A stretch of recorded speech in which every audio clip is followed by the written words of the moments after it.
These men are members of one of the most unique military organizations in history. Behind these green faces are men who have accepted the challenge of some of the most daring assignments given to American fighting men. These are the Navy's SEALs.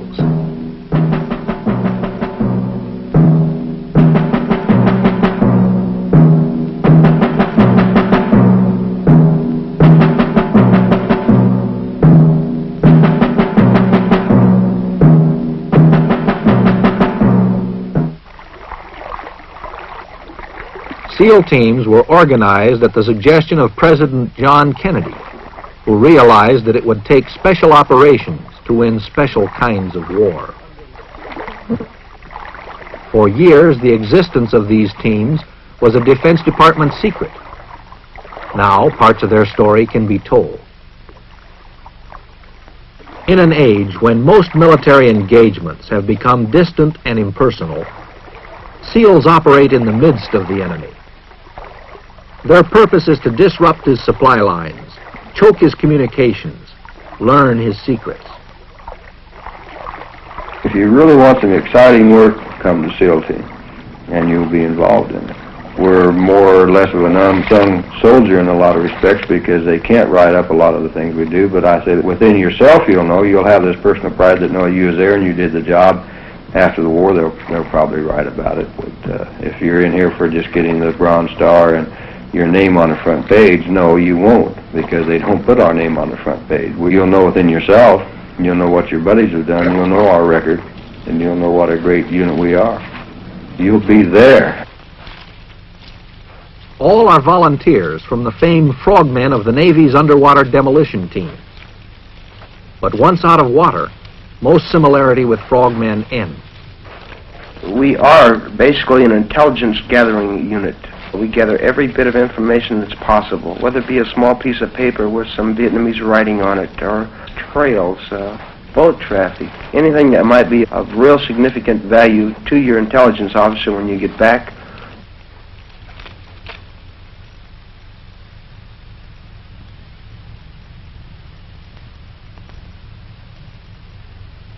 Every man's got to have the physical strength to get through the mission and the mental strength not to waver when the going gets rough. And it gets pretty rough pretty regularly. You've got to want it inside of here, gentlemen. I told you that. We throw things at you rather fast. You've got to react immediately. Because later on, if you don't react immediately, you will be a casualty. And you're doing us no good. We have to put you in an old pine box because you didn't use your noodle. You'll be exposed to pain and punishment and other little devices that we'll think of for one reason and one reason only. To make you the type of person we need to get the job done, no matter what the job is.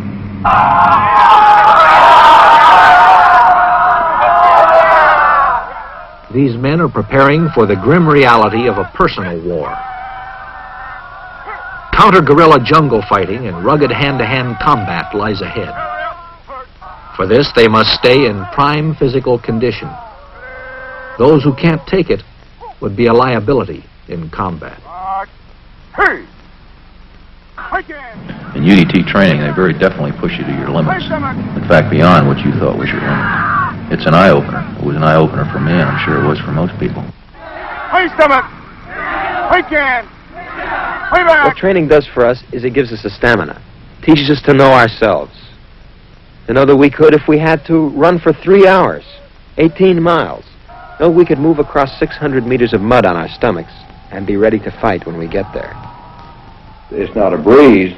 I think it's more of a mental problem than it is physical. I mean, if it's a normal, average, athletic type person that has nothing physically wrong with him, then it's all up to him. If he wants UDT bad enough, he can endure the runs. They don't punish you to where you can't walk again, or you don't have to swim so far that you're going to cramp up and drown.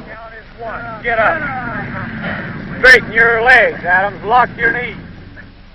You can get a great deal of confidence out of some of those obstacles over there. Physical training, certainly.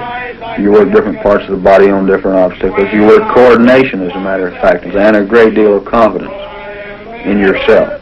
Family, oh, the Frog family is the best family that ever came over across the sea. There's a highland frog and a lowland frog, a Rotterdam frog. It's just that, well, I want UDT, and I can do all these things. And then you get a positive attitude about the training, and there's nothing they can do to make you quit. You can endure all the extra push-ups and the instructors hollering at you, and just take it with a grain of salt and just say, well, that's part of the program. Always think ahead. Well, in another hour, this problem's going to be over, and I'll be back in the bags in a hot shower and a hot meal. The temperature in the shade is 193. There isn't any water and there isn't any grass. All there is cactus and it sticks you in the glorious, glorious. 1 keg of beer for the 4 of us, singing glory be to God that there are no more of us, for one of us could drink it all alone and near. Hoo-yah! Hoo-yah! Hoo-yah! Hoo-yah! Hoo-yah! Hoo-yah! Hoo-yah! Hoo-yah! Hoo-yah! Kama! Hoo-yah! Kama! Hoo-yah! Kama! Hoo-yah!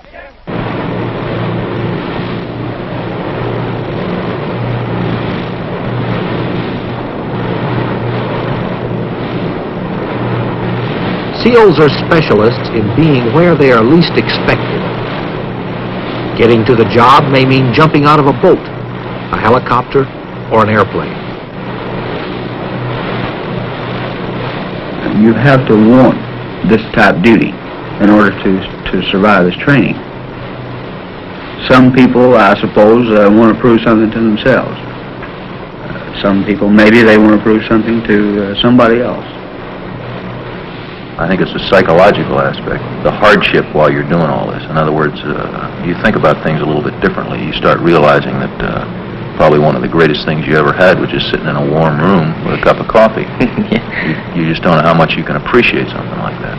It prepares you well for when you go in combat. You learn that a little rain's not going to hurt you, a little mud's not going to hurt you. You don't like it, but you learn that you can live with it.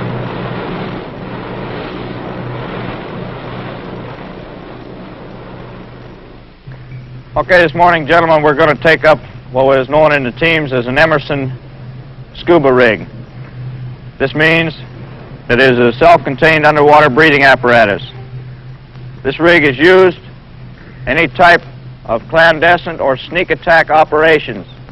It is desirable for this use because of the fact that there are no bubbles coming out of this rig when it is submerged. And we can have you step up here, sir. We'll slip you into it.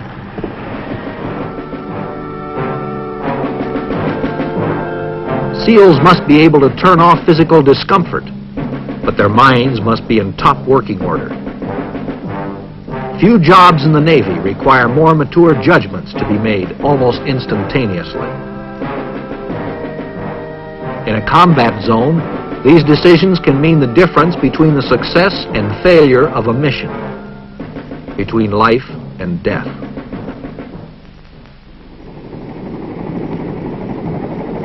Our type of training now, of course, it includes diving and demolition work and parachuting and very extensive weapon training and tactics training, so our people are well qualified, or maybe even the most qualified troop there is.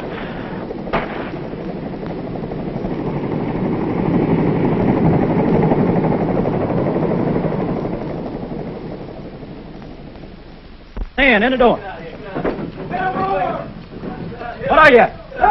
Close it up tight. Close it up tight. Go. Get up and out. Get up and out. Get up and out. Get up and out.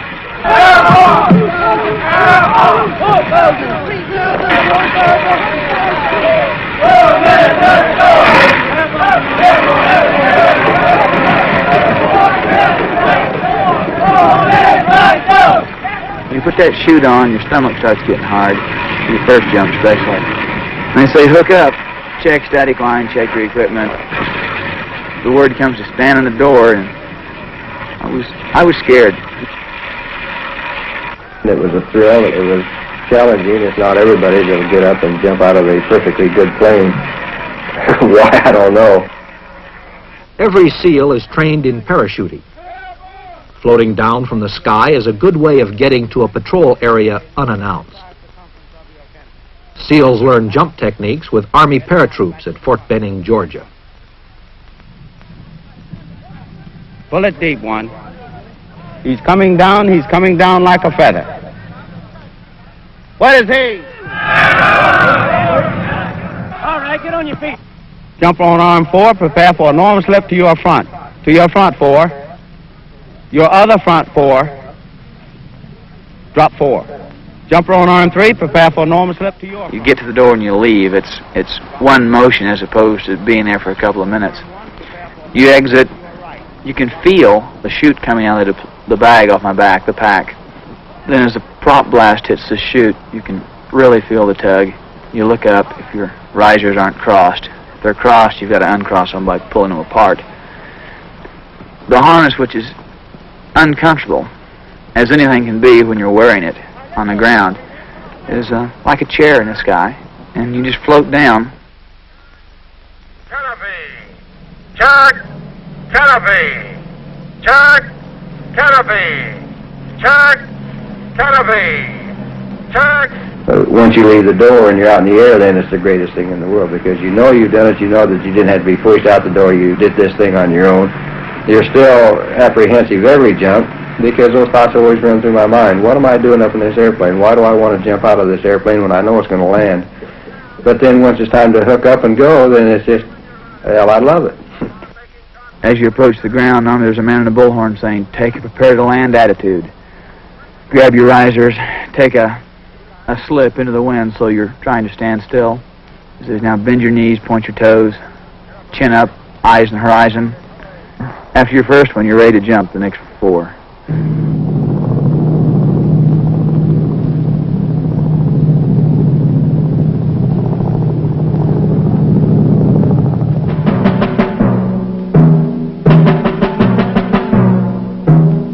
The SEALs call this HALO, high altitude, low opening. For SEALs, a means of silent entry to the enemy's territory.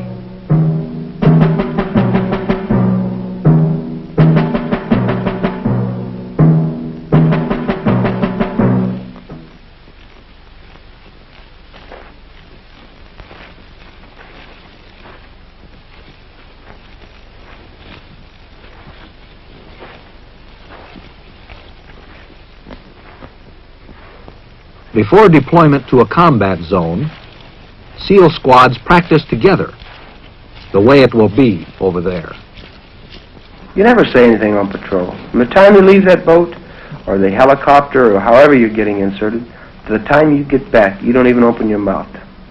We teach them hand and arm signals in cadre training. It doesn't make any difference what type of signal you do use, as long as everybody knows it.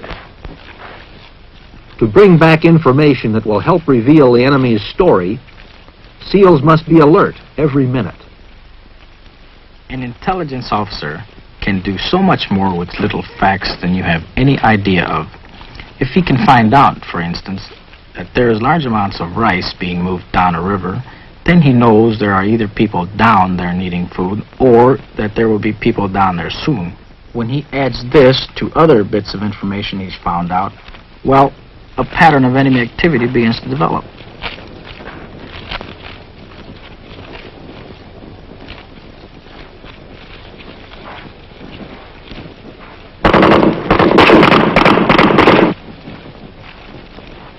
All the techniques they have learned are brought to bear in this realistic training. As individuals, they learn to function together. They become a team.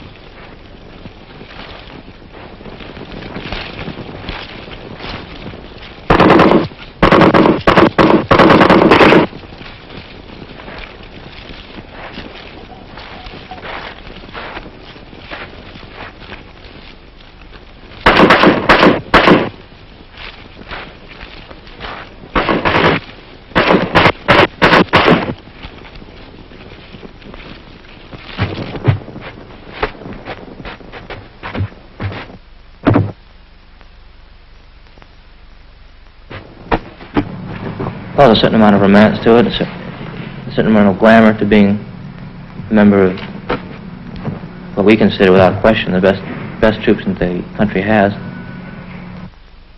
I think we're such a highly specialized group of people that we're in great demand. There's just not enough of us to go around. I think our record speaks for itself.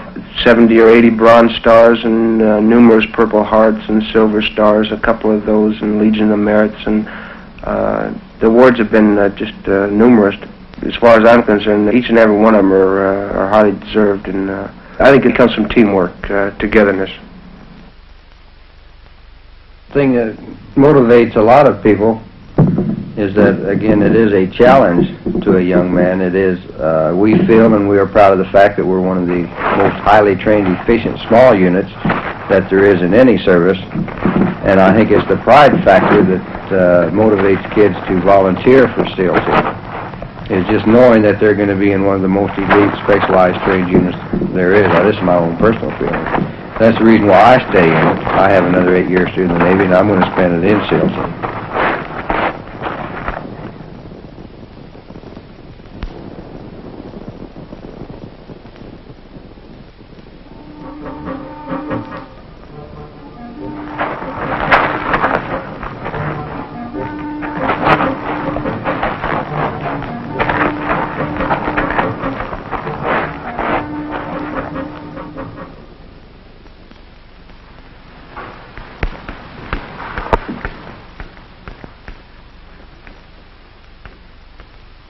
Working on the land, in other lands, means using another language.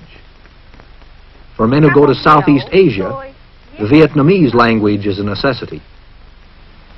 Nay chúng ta sắp học xong tiếng Việt.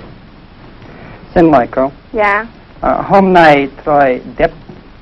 Dạ, hôm nay trời đẹp lắm. Hôm nào cô ấy? Dạ, hướng đông có nhiều mây đen. Hôm nay trời sẽ... Well, our primary job is to gather intelligence. We don't go in to kill Charlie, we go in to capture him. And, well, we always tell him in his own language, with a few words that we know in Vietnamese, things like stop, surrender, come here, get your hands up, you're surrounded, this type of thing. See, the three short phrases that we use are Dong Lai, which means stop, Lai Day, which means come here, and Didi, which is sort of a slang Vietnamese phrase that means, you know, get the hell out of here, move out. Đi Việt Nam tháng 11, phải không? As often as possible, forays on the ground are planned with a look from above. The war in Southeast Asia is an unusual kind of war. There are no front lines here. The elusive enemy can appear as villagers or farmers. To find out what is going on in unfriendly territory, it takes men on the ground. Okay, men, this is a warning order for tonight's mission.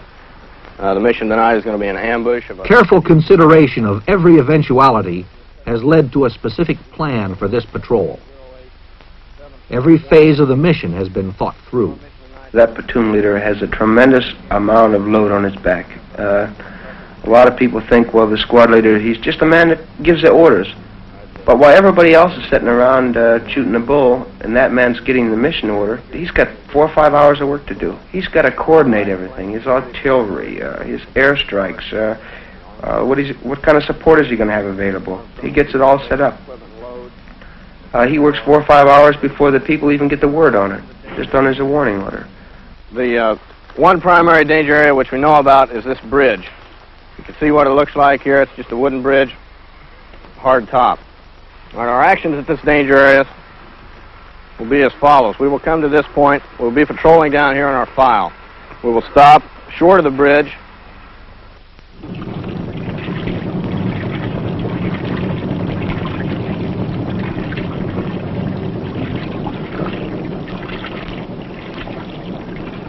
We have the capabilities of being inserted from everything from submarines to fixed-wing aircraft, but essentially the terrain is going to tell you whether or not you're going to use a helicopter or a PBR.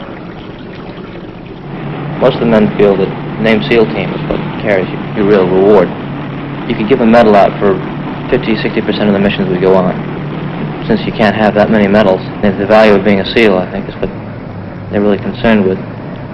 The actual medal they present to you at the end of a tour is more of a token value, I think.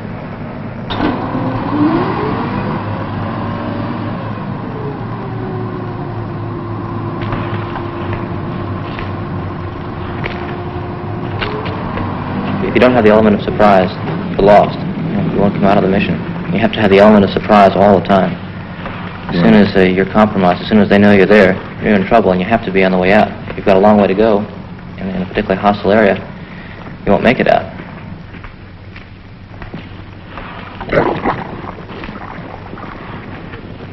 You're swimming across streams very frequently. On long patrol, you might swim 15 streams or more. It's not unusual at all. And these will range anywhere from a few feet to maybe 50 yards. This is carrying all of your weapons and ammunition, and it can become somewhat of a trouble, especially for radioman or machine gunner. But there's quite a few guys that like the element of danger, the element of surprise. In fact, the only thing that really limits us is the imagination on the part of the people that assign us targets. The philosophy I use is there isn't an impossible mission, really.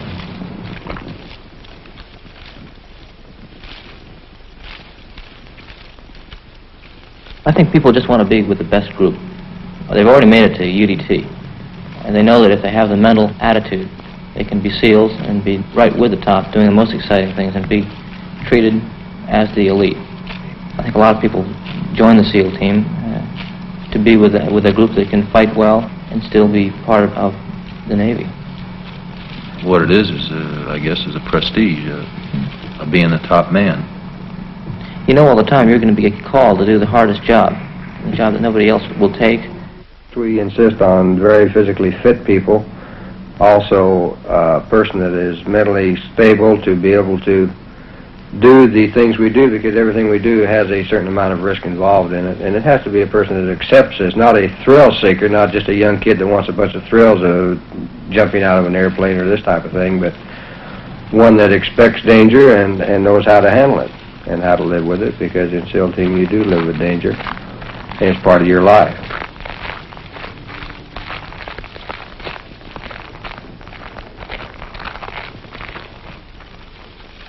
In Vietnam, SEALs have learned that prisoners are a good source of information on the enemy's situation and intentions. One prisoner can provide information that may lead to the capture of many more.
After many hours ashore, mud-soaked SEALs relax. New information will be pieced together with existing intelligence, the pattern of enemy activity brought up to date. Often a SEAL patrol returns with word of unsuspected enemy activity, the location of new campsites, or knowledge of enemy movement on an infiltration route.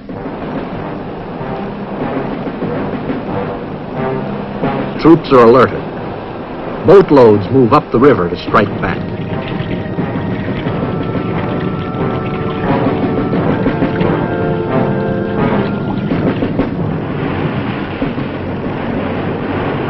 Armed Navy patrol boats and gunship helicopters answer the challenge.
Many military engagements are based on information the SEALs have brought back. Continuing the tradition of bold men who go behind the enemy's lines, SEALs work, as they say, in Charlie's backyard. Their success depends on their being where they are not expected.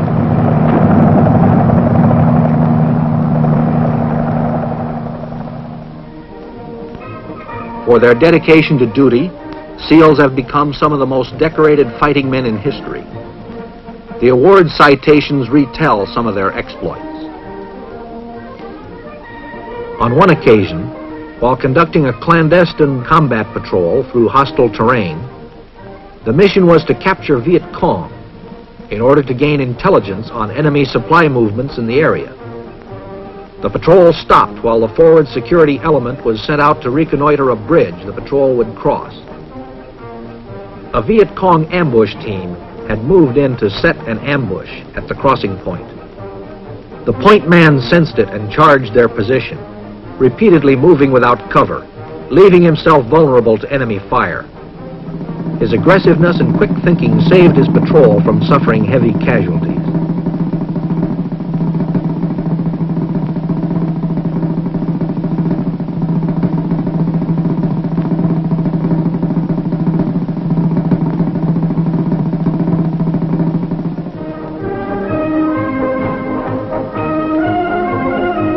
Ribbons and medals represent the accomplishment of exceptional deeds.